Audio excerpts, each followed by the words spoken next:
परिचय। आज रविवार की सुबह है। कमल ध्यानपूर्वक अपनी मां को देख रहा है। उसकी मां पानी की एक बाल्टी में थोड़ा सा सफेद रंग का द्रव डाल रही हैं। उसने इसके बारे में अपनी मां से पूछा, मां, ये सफेद रंग का द्रव क्या है? बेटे, ये एक विसंक्रामक है। और आप इसे पानी की बाल्टी में क्यों डाल रही हैं? क्योंकि विसंक्रामक एक रासायनिक पदार्थ होता है जो सूक्ष्म जीवों को मारता है और उनकी वृद्धि को रोकता है। फर्श और प्रसाधनों को संक्रमण से बचाने के लिए इसका उपयोग किया जाता है। मां, क्या हम इसका प्रयोग सीधे घावों पर कर सकते हैं? नहीं बेटा, हम विसंक्रामक को सीधे घावों पर नहीं लगा सकते। लेकिन यदि हम विसंक्रामक के बहुत निम्न सांद्रता वाले विलयन का प्रयोग करें तो हम इसे एक एंटीसेप्टिक के रूप में भी प्रयोग कर सकते हैं। मां, मैं इसके बारे में और अधिक जानना चाहता हूं। अच्छा बेटा, आज मैं तुम्हें इसके बारे में और अधिक जानकारी दूंगी। छात्रों, आज हम इसके बारे में अपने अध्याय दैनिक जीवन में रसायन इसमें विस्तार से चर्चा करेंगे। उद्देश्य। इस पाठ के अंत में आप निम्न करने में सक्षम हो जाएंगे। औषध को परिभाषित व वर्गीकृत करना, औषध अभिकल्पन के बारे में जानना, विभिन्न वर्गों की औषधि की चिकित्सीय क्रिया का विश्लेषण करना, भोजन में मौजूद रसायनों से परिचय, कृत्रिम मधुरकों को समझना, खाद्य पदार्थ परिरक्षकों की व्याख्या करना, साबुन और अपमार्जकों को परिभाषित व वर्गीकृत करना। दैनिक जीवन में रासायनिक यौगिक। दैनिक जीवन में रासायनिक यौगिकों का प्रयोग कई उपयोगी कार्यों में किया जाता है। उदाहरण के लिए, चाय को मीठा बनाने के लिए चीनी, धोने और नहाने के लिए साबुन आदि का इस्तेमाल। ये मनुष्यों और आवास के अस्तित्व को प्रभावित करता है। इसके अतिरिक्त कृषि, वस्त्र, दवाओं, फोटोग्राफी आदि में अनेक यौगिकों का अनुप्रयोग होता है। इस प्रकार रसायन हमारे दैनिक जीवन के साथ साथ कई जैविक प्रक्रियाओं में महत्वपूर्ण भूमिका निभाते हैं। औषध।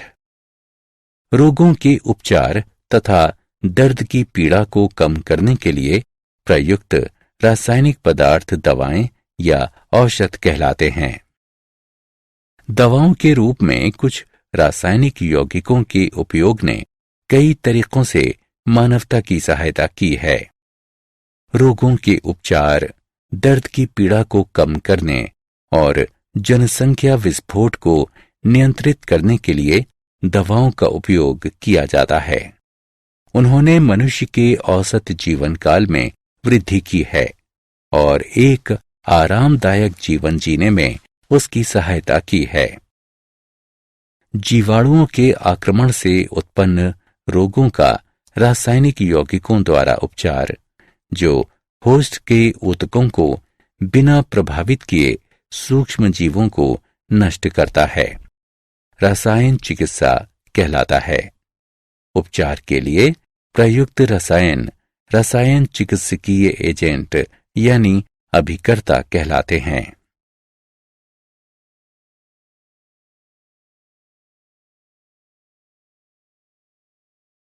औषध का वर्गीकरण।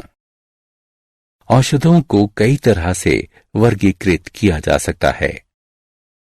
भेषज गुण विज्ञानीय यानी फार्माकोलॉजिकल प्रभाव के आधार पर। औषधों को हमारे शरीर पर उनके भेषज गुणज विज्ञानीय प्रभाव के आधार पर वर्गीकृत किया जाता है। उदाहरण के लिए, ज्वरनाशी औषध ज्वर वाले शरीर का ताप कम करती है, जबकि पूतिरोधी यानी एंटीसेप्टिक औषध सूक्ष्म जीवों की वृद्धि को रोकती है। विशेष रूप से जैव रासायनिक प्रक्रिया के आधार पर कुछ दवाएं जैव रासायनिक प्रक्रियाओं को प्रभावित करती हैं। उदाहरणार्थ, एंटीहिस्टामिन दवाएं हिस्टामिन की क्रिया जिसके कारण शरीर में सूजन आती है, इसको दबाती हैं। रासायनिक प्रकृति के आधार पर कुछ औषधों का शरीर पर प्रभाव उनकी संरचनात्मक विशेषताओं के आधार पर होता है।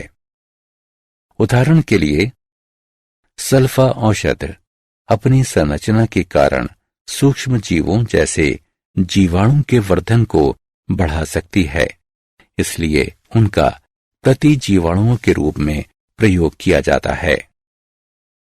लक्ष्य अणुओं के आधार पर वे लक्ष्य अणुओं जैसे एंजाइम, कोशिकाग्राहियों, वृहदाणु जैसे कार्बोहाइड्रेट, प्रोटीन, लिपिडों और न्यूक्लिक अम्लों पर आधारित होती है।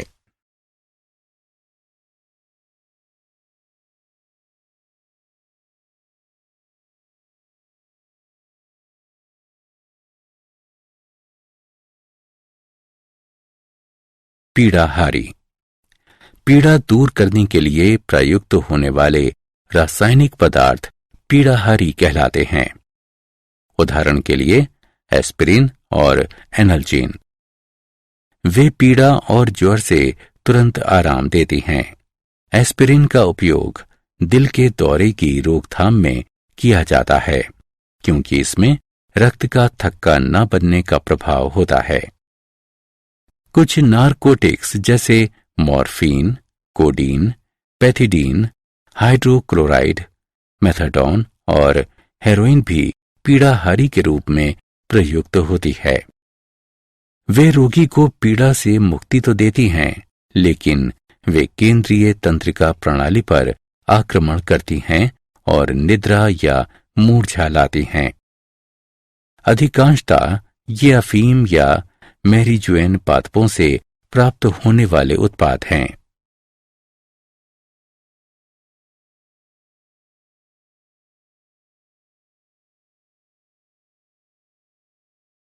प्रति सूक्ष्म जैविक ये यौगिक जीवों और मनुष्यों में संक्रमण उत्पन्न करने वाले सूक्ष्म जीवों की वृद्धि को संदमित करते हैं या उन्हें मार देते हैं। सूक्ष्म जीव औषधों में जीवाणुनाशी, जीवाणु निरोधी और प्रतिजैविक शामिल हैं।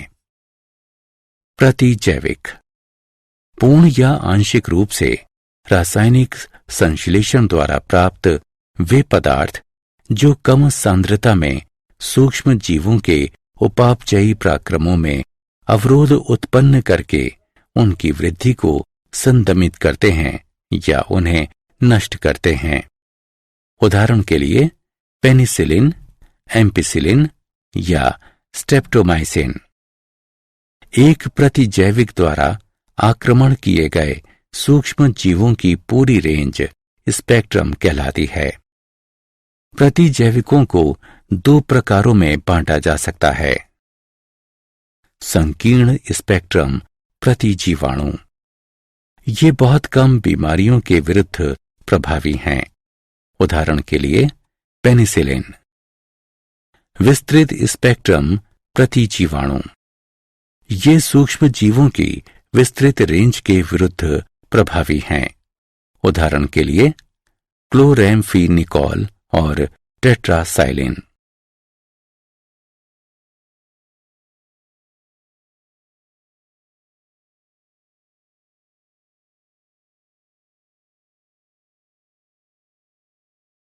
पूतिरोधी तथा विसंक्रामी रोगाणुनाशी।